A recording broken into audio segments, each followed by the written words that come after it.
আসসালামু আলাইকুম। আজকে আপনাদের দেখাবো যে কীভাবে গ্রুপ কেটে আপনারা পিভিসি পাইপগুলোন ফিটিং করবেন এবং গ্যাং বোর্ডগুলোন কীভাবে মাপ দিয়ে সেই অনুযায়ী মাপটা কেটে বসাবেন। তো এটা হচ্ছে মেইন লাইনে, যে এখান থেকেই আর কি লাইনগুলোন সাপ্লাই হবে এইচডিবি বোর্ড থেকে। এখানে 3টা গ্যাং বোর্ড লাগানো আছে, এটা হচ্ছে যে সকেট আর 2টা সুইচ বোর্ড হবে। আর উপরে এটা হচ্ছে যে আপনার লাইট হবে। আর এই পাশে আসেও ওই একই সিস্টেমে এই ঘরে 2টা সুইচ বক্স, একটা সকেট, আর উপরে এটা হচ্ছে এসির লাইন করা হয়েছে উপরে। আর এই পাশে আসে এখানে টিভির লাইন, মানে টিভির ইয়ার আর কি কর্ড থাকে যেটা বলে ডিশের লাইন, সেই ডিশের লাইনের সেট আপ ওখানে।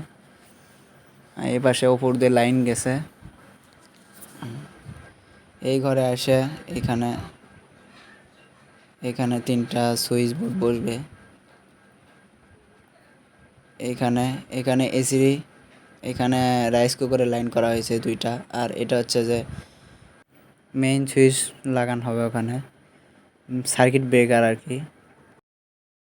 আর ওখান থেকে লাইন আসছে এই ঘরে হচ্ছে যে ওই একই লাইনই করা হয়েছে 3টা সুইচ বোর্ড, মানে প্রত্যেকটা ঘরেই 3টা করে সুইচ বোর্ড, একটা করে সকেট লাগানো হয়েছে আর কি।